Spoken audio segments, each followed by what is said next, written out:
মাওলানা সাদ কান্ধলভির অনুসারীদের বিশ্ব ইজতেমা শুরু হতে যাচ্ছে আগামীকাল। টঙ্গীর তুরাগ নদের তীরে আছেন শেষ মুহূর্তের প্রস্তুতি নিয়ে জানাতে আমাদের সহকর্মী আদিলুর রহমান যাচ্ছে তার কাছে। আদিল, এই মুহূর্তে শেষ মুহূর্তের প্রস্তুতি আপনি কেমন দেখছেন?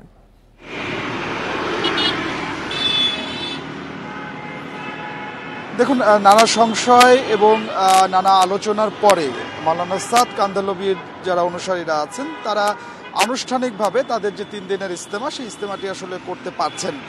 গত কয়েকদিন আগে তাদেরকে আনুষ্ঠানিকভাবে জেলা প্রশাসনের পক্ষ থেকে মাঠ হস্তান্তর করা হয়েছে। এরপরে খুব অল্প কয়েকদিন অর্থাৎ তারা পেয়েছেন।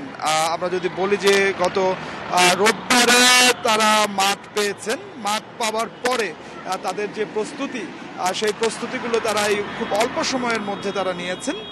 এরই মধ্যে এই টঙ্গীর ময়দানের যে 160 একর যে ইজতেমা ময়দান, সেই ইজতেমা ময়দানে তারা তাঁবু টানানোর কাজ শেষ হয়েছে, মাইক বসানোর কাজ শেষ হয়েছে, পানির সরবরাহ সেটিও শেষ হয়েছে। অর্থাৎ আয়োজক কমিটির পক্ষ থেকে বলা হচ্ছে যে খুব অল্প সময় তারা পেয়েছেন, তারা সব ধরনের প্রস্তুতি এরই মধ্যে শেষ করেছেন।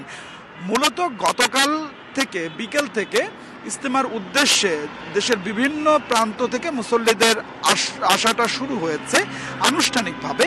আজকেও দিনভর মুসল্লিরা আসবেন। এরই মধ্যে মুসল্লিদের জন্য খিত্তাগুলো প্রস্তুত রাখা হয়েছে, তাঁবু টানিয়ে রাখা হয়েছে। এখন মুসল্লিদের অপেক্ষা করা হচ্ছে। আমরা দেখতে পাচ্ছি যে এরই মধ্যে অনেক মুসল্লি চলে এসেছেন।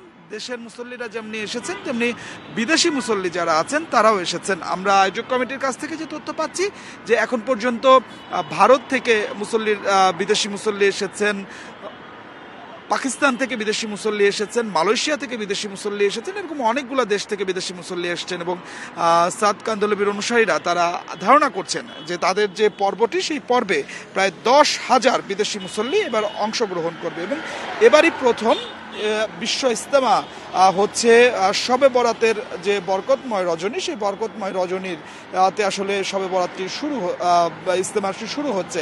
সেই জায়গায় আমরা এখানে যারা মুসল্লিরা যারা এসছেন তারা আরও বেশি আবেগের কথা আমাদেরকে বলছেন। তার কারণ হচ্ছে তারা বলছেন যে ইজতেমা তাদের কাছে আবেগ, এবং ইজতেমার থেকে তারা দিনের শিক্ষা নেন, কিভাবে ইমান আমল নিয়ে তারা চলবেন সেই শিক্ষা নেন। এবং সেই জায়গায় যখন আসলে একটি বরকতময় রজনী এই টঙ্গীর ইজতেমা ময়দানে তারা কাটাতে পারবেন ইবাদত বন্দেগীর মধ্য দিয়ে, সেই জায়গায় তারা আরও অনেক বেশি পুণ্য করতে পারবেন এবং তাদের যে উদ্দেশ্যে তারা এখানে আসছেন সেই উদ্দেশ্য আরও বেশি সফল হবে, এটি মুসল্লিরা বলছেন। অর্থাৎ সব মিলিয়ে যদি বলা যায় যে মাওলানা সাদ কান্ধলভিদের যে ইজতেমা, সেটি আসলে প্রস্তুতি সব শেষ হয়েছে। আজকে আমবায়নের মধ্য দিয়ে, আসরের নামাজের পর আমবায়নের মধ্য দিয়ে ইজতেমার আনুষ্ঠানিকতা শুরু হবে। তবে মূল যে আনুষ্ঠানিকতা সেটি শুরু হবে আগামীকাল ফজরের নামাজের পর আমবায়নের মধ্য দিয়ে। তো আমার কাছে টঙ্গীর ইজতেমা ময়দান থেকে এটি ছিল এখনকার সবশেষ। ইজতেমার তৃতীয় ধাপের আয়োজনের পূর্ব প্রস্তুতি নিয়ে জানাচ্ছিলেন আমাদের সহকর্মী আদিলুর রহমান।